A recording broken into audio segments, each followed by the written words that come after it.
Hello, my fellow Supergenes, and welcome back to Supergene Unleashed. I'm your host, Stacy Andersen, and if you're new here, first of all, I love that you found us. And second of all, buckle up, because on this show, we do not play small, and we certainly don't beat around the bush.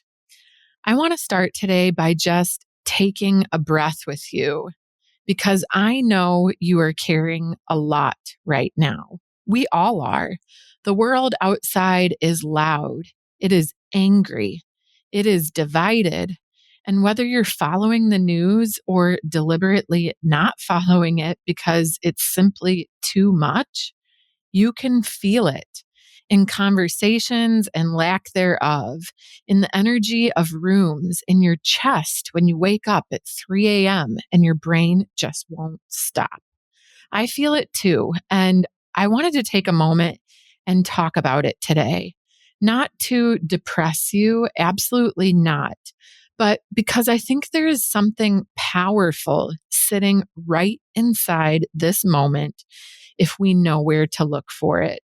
Today's episode is just me and you, no guest, no interview, just a real conversation about what is happening in our world, what it means for us as women, and why, against all odds, I genuinely believe this is one of the most important moments in our lifetime to come together. Today, my hope is that you walk away from this conversation with a little sparkle and some energy to keep firing up your super gene. Even if it feels like it doesn't matter, it does. So grab your coffee, put in your earbuds, and let's go. I want to start by naming what's actually happening, because I think we spend a lot of energy dancing around it. And I've really been thinking about it so much this past month. The world is more divided right now than most of us have ever experienced in our lifetimes, politically, socially, economically. And that division isn't just happening out there on a screen somewhere. It's happening in our homes, in our workplaces, in our friendships. People who used to be in the same room are now on completely different planets. And people who you used to see eye to eye with suddenly seem like complete strangers with opposing points of view. And on top of that, we're exhausted. Women especially, because historically, when the world gets chaotic, women are the ones absorbing it. We're the ones managing the emotional fallout at home.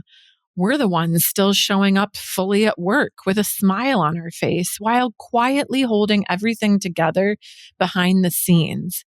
I don't want to diss any supportive partners out there, but more often than not, we are the ones who adjust our lives to ensure that the rhythm of the home is undisturbed. We are the shock absorbers of society, and nobody gave us that job description when we signed up. I see it online too, the doom scrolling, the anxiety spiral that starts with one news article and ends 45 minutes later with your heart racing and your coffee cold. And here's what I want to say about that. Your instinct to pay attention, that's not a weakness. That's actually one of your greatest strengths as a woman. We are wired for awareness, for picking up on the innuendos, for picking up on the shifts in the environment, for noticing danger before it even arrives. In fact, our knack for picking up on the nonverbal cues is one of our many superpowers. So embrace it. The problem is when that awareness has no outlet, when it just loops, when the scrolling replaces the doing. And that's when it becomes overwhelming and it becomes paralysis. So here's what I want you to hold. The fact that you feel the weight of this moment, that's information, that's data. The question is, what are you going to do with it?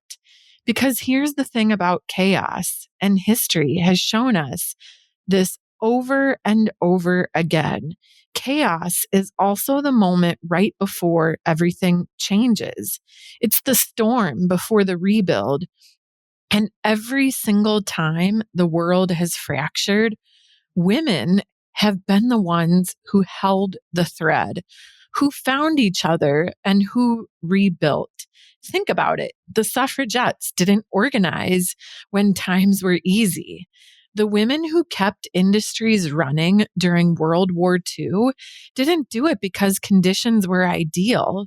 They had to do it. And the same thing is true with the women who held and led communities through 2008, through COVID, through every crisis in between. They didn't wait for permission or for the perfect circumstances. They showed up for each other, and that changed everything. That's why we're having this conversation today. Not because things are bleak, but because I think we're standing at one of those inflection points. And the choice we make right now, each of us, about whether we retract or whether we rise, that is what's going to matter.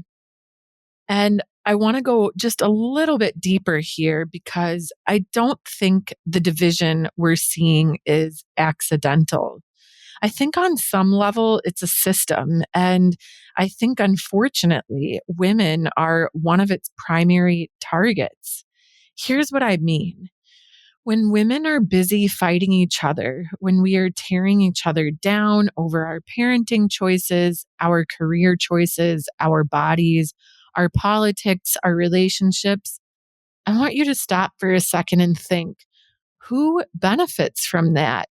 And this is something that I've actually been reflecting on quite a lot in this last month with all the chaos that's going on. It's literally given me the time to take a step back and think seriously about it.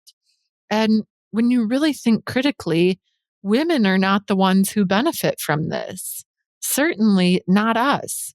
When we are comparing ourselves to each other on Instagram and feeling less than, honestly, who benefits from it? Not us. When working mothers and stay at home mothers are pitted against each other in media as if it's a war, who benefits from that? I mean, it's literally like the algorithm is just trying to put us in front of each other, and we just genuinely don't benefit from it. The judginess, the stares, throwing other women under the bus. I honestly also saw this recently in a WhatsApp group, and it made me sad. Frankly, who cares if you think this woman has on too much makeup or looks like an AI avatar? If she likes it, she likes it. Women tearing each other down is as uncouth as it gets. Because here's the basic point. Division keeps us distracted, and distracted women don't organize. They don't build, they don't lead, and they certainly don't change things. And social media has made this so much worse. We're living in this constant highlight reel where everyone seems to have it more together, more figured out, more beautiful, more successful. And so we self-isolate. We think, you know what? I'm not ready. I'm not enough. I need to get my act together first. And then I'll connect with other women. And then I'll ask for help. And then I'll be worthy of a seat at the table. And that's exactly the moment when we need each other most. When we're vulnerable, when we're questioning, we're in the middle of this mess and not on the other side of it. I want to bust a myth right now, and that is the myth of the self-made woman. I know we love that story. We love the idea of someone who just willed themselves to the top through pure grit and talent alone, or they tout that they made it through manifestation alone. But when you really look at it, and when I look at the woman that I admire most, none of them did it alone. They had tribes, they had mentors, they had communities of women who backed them when it cost them something to do so. No one rises alone. That's not how this works. And pretending otherwise doesn't just hurt us individually, it sets a false standard that makes other women feel like something is wrong with them for needing support. Just sit with that for a second and let me ask you something. And I really, really want you to reflect on this. What has isolation cost you? Not isolation by choice. I'm not talking about healthy solitude. I mean the kind of isolation that comes from comparison, from not reaching out, from not asking from help, from not putting yourself out there, from deciding you weren't ready to be in the room yet. For a lot of us, it cost us time. It cost us momentum. Sometimes it cost us our mental health. And it costs us opportunities that we didn't even know were on the table because we weren't in the conversation. And frankly, we cannot afford to keep paying that price. And certainly not right now, not in this moment. So, enough about women versus women. Let's also talk about something that doesn't get said enough. The world is predominantly run by men. The rooms where the biggest decisions are made, political, economic, corporate, are still overwhelmingly male. And I want to be clear, this is not about hating on men. This is about what we are all losing because of an imbalance of power. Because I genuinely believe in my bones that if more women were sitting at those tables, the world would look a lot different. And I think we all know what I'm talking about, especially right now with what's happening in terms of global chaos and conflict. If more women were in those rooms, there would be more collaboration and there would be a more humane approach, more focused on the long game rather than the next quarter. And history backs this up. Countries and companies led by women have consistently shown stronger outcomes in crisis, in well being, in sustainability. So, if you are a woman in a position of influence right now in your company, in your industry, in your community, but more importantly, in your government, I am talking directly to you. Do not make yourself palatable. Do not step back. Step forward. Use what you have because the women coming up behind you are watching and the world genuinely needs what only you can bring to the table. Okay, so we've talked about the problem more than enough. Now let's get into what a solution actually looks like.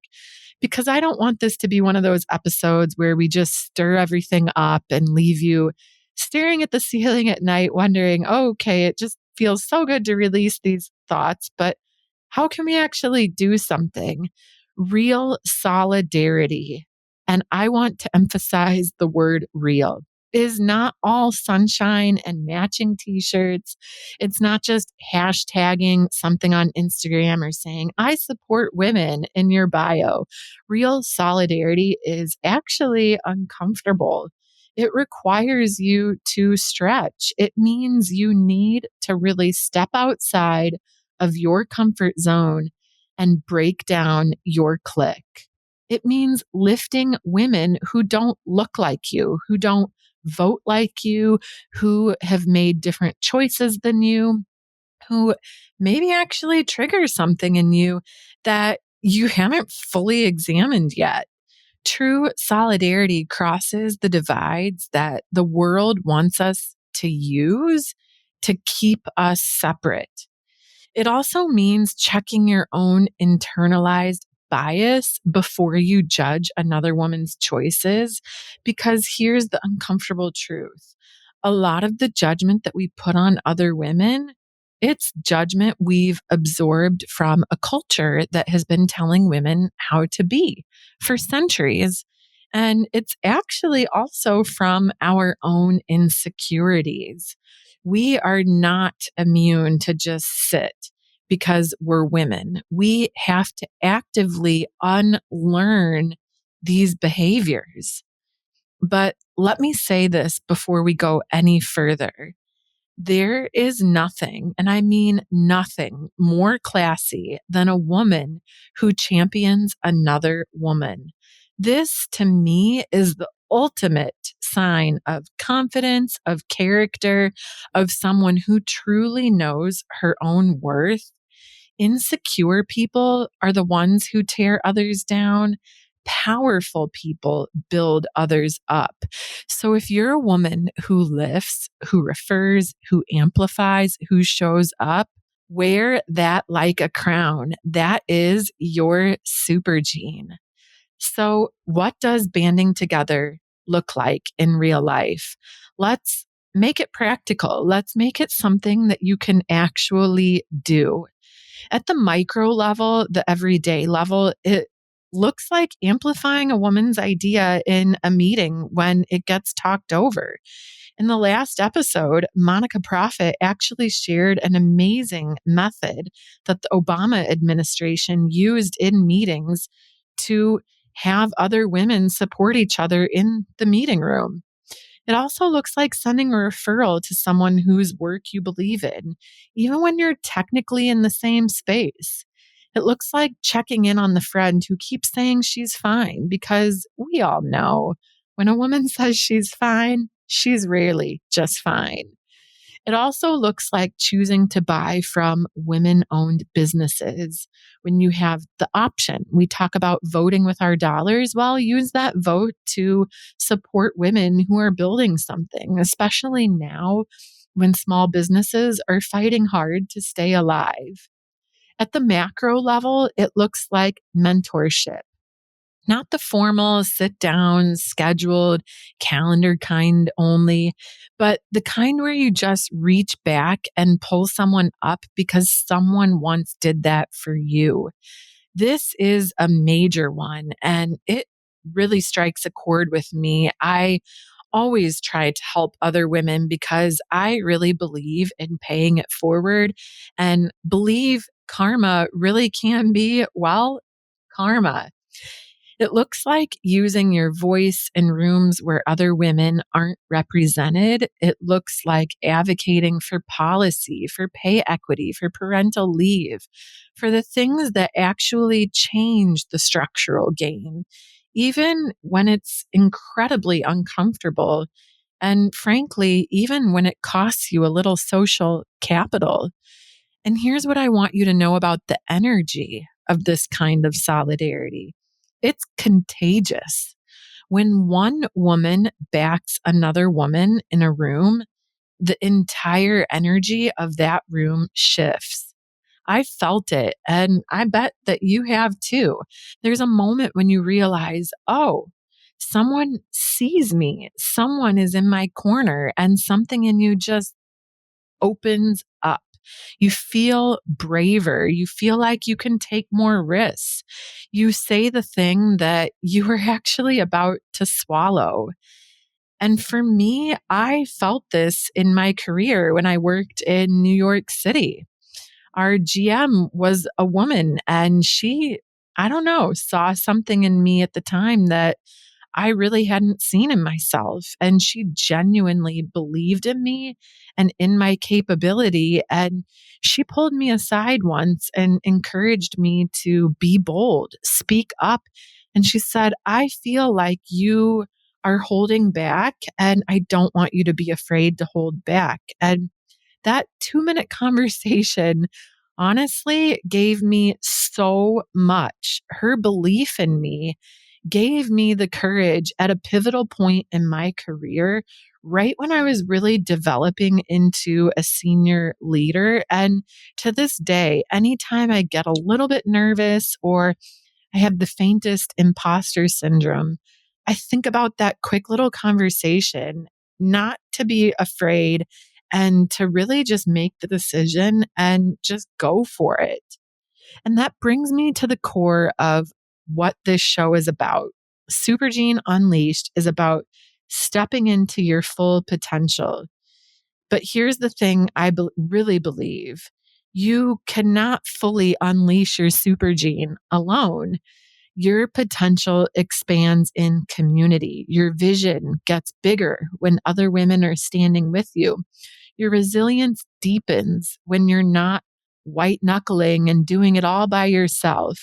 Think about the women who helped you get to where you are right now. The teacher who saw something in you, the colleague who went to bat for you, the friend who told you the truth when everybody else was nodding, the mentor who opened the door. Maybe it was actually your mother. Maybe it was a stranger on the internet whose words landed exactly when you needed them. These are all the things that are a part of your story, and you are a part of someone else's story right now, whether you realize it or not.